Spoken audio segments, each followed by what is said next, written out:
বাজার কোথায়? করি নাই। বাজারের টাকা কোথায়? দাও। নাই। তার মানে টাকাটা কি করছো? তুমি কি মদ খাইছো? খাবো। কি?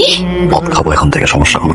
তুমি আমার সাথে এই টোনে কেন কথা বলছো? আরে সংসার তো পরের কথা, ছাদের নিচে আমি থাকবো। Get out from my house, get out from my house, get out.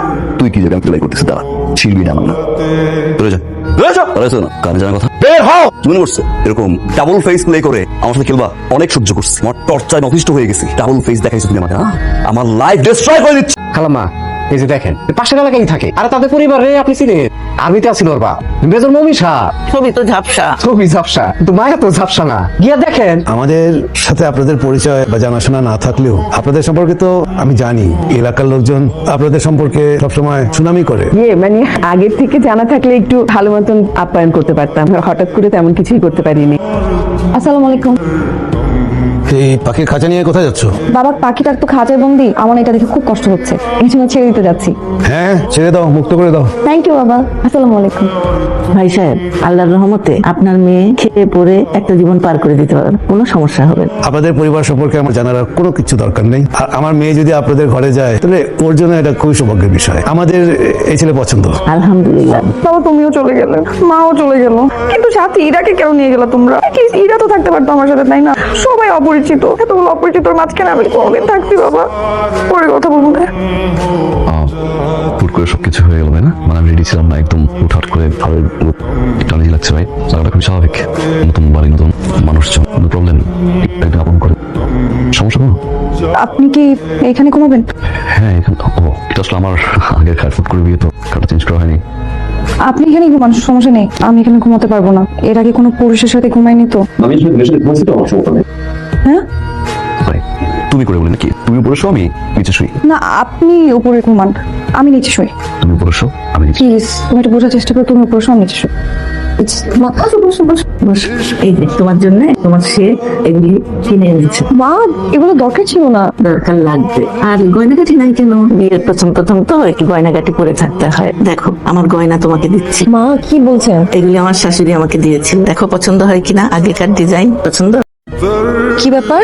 এই, তোমার তো সাহস কম না? তুমি ড্রয়িং রুমে বসে এইভাবে সিগারেট খাচ্ছ? কথা বলতেছো না কেন? বাজার কই? বাজার কোথায়? করি নাই। বাজারের টাকা কোথায়? দাও। নাই। তার মানে টাকাটা কি করছো? তুমি কি মদ খাইছো? খাবো। কি? মদ খাবো এখন থেকে, সমস্যা হলো। তুমি আমার সাথে এই টোনে কেন কথা বলতেছো? কি করবা? আমি কি করব? গাড়াবা, গাড়ো, কাম অন, হিট মি। আজ কারণীয় খাবো, মামলাও খাবো, তারপরে তোর মতো মেয়ের সাথে সংসার আমি। আরে সংসার তো পরের কথা, ছাদের নিচে আমি থাকবো। Get out from my house, get out from my house, get out. তুই কি যাবে? আমি প্লে করতেছি, দাঁড়া। ছিড়বি না আমার না। চলে যা, চলে যা। চলে না কানে জানার কথা, বের হও। তুমি মনে করছো এরকম ডাবল ফেস প্লে করে আমার সাথে খেলবা? অনেক সহ্য করছি, আমার টর্চায় অতিষ্ঠ হয়ে গেছি। ডাবল ফেস দেখাইছো তুমি আমাকে, আমার লাইফ ডিস্ট্রয় করে দিচ্ছ। বের হও। কি রাফসান? চলে কেন? বাবা, এই যে মেয়েটা না, এই মেয়েটা যে ফেস দেখছো না এখন, এটা সে না বাবা। বাবা আমাকে আর্লি মর্নিং ঘুম থেকে উঠায়, আমি আর্লি মর্নিং না উঠলে টর্চার করে আমার সাথে, আমাকে দিয়ে ঘরে কাজ করা, বাজার করায়, বাজারের টাকা গুনে গুনে দেয়, পানির একটা পর্যন্ত আমার কাছে নাই। এই মেয়ের কাছে আমার কার্ড, আমার টাকা পয়সা সব আমার কাছে নিয়ে রাখছে বাবা। ফেস প্যাক কিনতে পাঠায়, আমাকে ক্লিপ কিনতে পাঠায়, 10টার ভিতরে বাসায় আসতে হয়, তা না হলে বেডরুমে ঘুমাতে পারি না এই মেয়ের কারণে। ও যে ভদ্র ফেসটা নিয়ে ঘুরে না, ওটাও না বাবা। বিয়ের আগে, বিয়ের সময় যে ফেস আমাকে দেখাইছে সব ফেক। তোমরা কিচ্ছু জানো বাবা, আমার লাইফটা হেল করে ছেড়ে দিচ্ছে। আমি জানি, এটা তোর মাও জানে। মানে বাড়ি ছোটবেলা থেকে যা চাইছে সব দিছে। একটা ব্যাট চাইলে 2টা ব্যাট কিনে দিছে, 100 টাকা চাইছে 500 টাকা দিছে। কোনোদিন শাসন করি নাই। ভাবছি এত বড় বাড়ি, এত সম্পদ কে খাইব? আমার একটা মাত্র ছেলে ইউনিভার্সিটি লাইফ থেকেই এসব ছাই পাশ খাওয়া শুরু করছে। সারা রাত মদ লাগে, সারাদিন ঘুমায়, কারো কথা শুনে না। আমার ছেলেটার ফ্যাটি লিভার হয়ে গেছে মা, এভাবে থাকলেও বাঁচবে না। আমরা যে বইটা করছি, তুমি সেটা করো না মা।